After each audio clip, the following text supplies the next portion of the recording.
Tracking the cold again. Yeah, Frank, we have those cold temperatures not only tonight, but the next couple of days.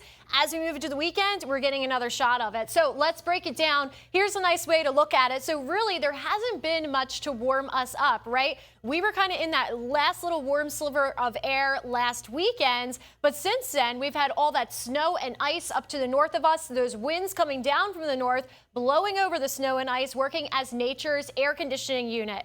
Now, as we move forward into this weekend, the chillier air that we have for tonight, you could argue that it's cold. Well, getting even colder from there, because did you just see that? We had all that Arctic air pulling back into our area as we enter into Saturday and Sunday. I have a lot of events this weekend, so we're telling you now we have a couple weather impact alerts for the cold. And also Saturday will be a transition day where it's going to be rainy, windy, and then the temperatures start to drop down. So look at this. This is the low temperatures for Friday. Friday will actually be the best day because after that, that's when things really start to take shape and change. Now, Friday morning, we'll be on the chilly side in the 40s, the afternoon in the 50s and 60s. But Saturday, look at that. We have the low temperature of 52. Guess what? Not getting much higher than that. Our high temperature for Saturday is around 58. We're going to hit that in the morning. Once the rain moves through, the wind starts up. That's when temperatures will drop down. So these are your morning lows. Sunday into Monday, we're at freezing.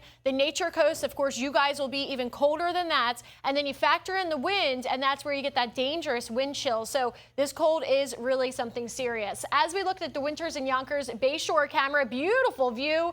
But as that sun goes down, what that's telling me as a meteorologist is that any daytime heating that we gained from that beautiful sunshine is radiating back into the atmosphere. We don't have a lot of clouds out there to work as our nice little blanket to keep those temperatures from fluctuating too much. So they're going to drop down. Right now we're in the 50s, but that will be changing in the overnight hours. As you wake up tomorrow, places like Crystal River, well, these are our temperatures right now. Places like Crystal River are currently in the upper 40s. You see some lower 50s and even some 60s are hanging on. But overnight, that's when temperatures do start to take a tumble into the 30s for Tampa. Again, some areas will be closer to freezing, especially as you head into our inland locations and up to the north. Our coastal locations have the influence of the Gulf temperature in the 60s, so that's why they just have cold weather advisories in place. For tomorrow, the weather impact alert starts at midnight, goes until 9 a.m., just aligning with the National Weather Service. As we move to the afternoon, we rise into the 60s. But again, once the night falls, that's when temperatures do start to drop down. European model showing the rain that's on the way. This is Friday night. There's that low pressure system. It's going to move up to the northeast, bringing some snow and a mix across the northeast there. So if you have any loved ones up that way, I would check in on them because some of them will be getting another round of snow and sleet. The Gasparilla Parade will be a windy one. The parade starts at 2 o'clock. That's when winds will start picking up speed and temperatures will be tumbling down as well.